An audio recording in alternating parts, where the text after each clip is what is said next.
खरं म्हणजे ह्या संबंध मतदारसंघाला एक वेगवान विकासाच्या दृष्टिकोनातून घेऊन जाण्याची गरज आहे आणि ती गरज फक्त कपिल पाटील साहेबच पुरी करू शकतात, कारण त्यांच्या पाठीमागे प्रशासकीय कामाचा मोठा अनुभव आहे. शिवाय भारतीय जनता पक्षाला जाहीरपणानं मी धन्यवाद देईन की स्वातंत्र्यानंतरच्या 75 वर्षात ह्या मतदारसंघाला कॅबिनेट मंत्रिपद मिळालं आणि त्याचा आधार आज जनतेला निश्चितपणानं मिळणार आहे. प्रामुख्याने आम्ही जमीन पाणी रोजगार आणि विकासाच्या प्रश्नावर आजपर्यंत दमदार लढाया केल्या.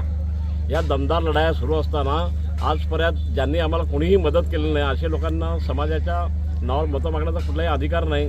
आम्ही जमीन पाणी रोजगार आणि विकासाच्या प्रश्नावर आदिवासींना घेऊन पण लढलेलो आहोत, मोठे लढे उभे केले आणि त्या लढ्यांमध्ये आता केवळ संघर्षापेक्षा समन्वयावर आमचा भर आहे आणि तो समन्वय करण्याच्या दृष्टिकोनातून सत्ताधारी पक्षाच्या बरोबरच कुणबी श्रेणीने लढण्याचा निर्णय केलेला आहे.